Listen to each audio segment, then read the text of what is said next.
চালতার আচার তৈরি করতে চাইলে এমনভাবে তৈরি করুন যাকে একবার এই আচার খাওয়াবেন সারা জীবন এই আচারের কথা মনে রাখবে। এতটাই বেশি মজার হয় এই চালতার আচারটা। আমি সব সময় তো চালতার আচারটা এভাবেই বানাই, আর আজকের এই চালতার আচারটা আমি বানিয়েছি চিনি দিয়ে।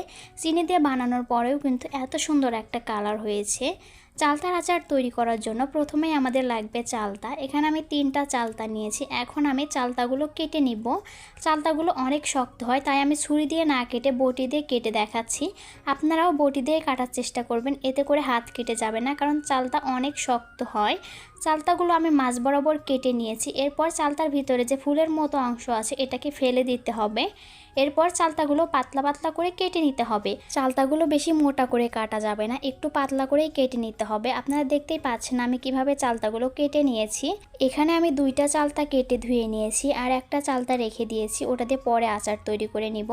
এখন আমি চালতাগুলো ভাপিয়ে নিব। প্রথমে একটা কড়াইয়ে পরিমাণ মতো পানি দিয়েছি, এরপর 1.5 চা চামচ লবণ এবং হাফ চামচের মতো হলুদের গুঁড়া দিয়ে মিশিয়ে নিয়েছি।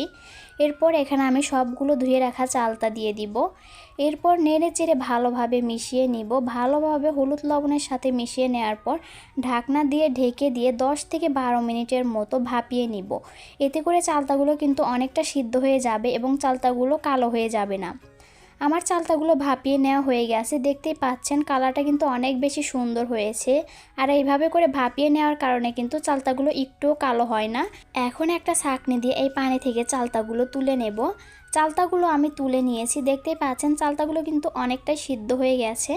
এখন আমি আচারের জন্য মশলা তৈরি করে নেব। নিয়েছি 4টা শুকনো মরিচ, হাফ চামচ আস্ত ধনিয়া, হাফ চামচ দিয়েছি আস্ত জিরা এবং 1 চা চামচ দিয়েছি পাঁচফোড়ন। এখন নেড়ে চেড়ে মশলাগুলো ভেজে নিব। মশলাগুলো থেকে যখন অনেক সুন্দর একটা ঘ্রাণ বেরোবে তখন মশলাগুলো নামিয়ে গুঁড়ো করে নিব। এখন আমি আচার তৈরি করে নিব। আচার তৈরি করার জন্য চুলায় একটা কড়াই বসিয়ে দিয়েছি। এরপর কড়াইয়ে 1/3 কাপের মতো সরিষার তেল দিয়েছি। এরপর দিয়েছি 4টা শুকনো মরিচ। শুকনো মরিচটা একটু ভেজে নিয়েছি। এরপর এখানে আমি দিয়ে দিব 1 চা চামচ আদা এবং রসুন বাটা দিয়ে তেলের সাথে ভেজে নেব। তেলের সাথে আদা রসুনটা ভেজে নেওয়ার কারণে আদা রসুনের কাঁচা গন্ধটা চলে যাবে।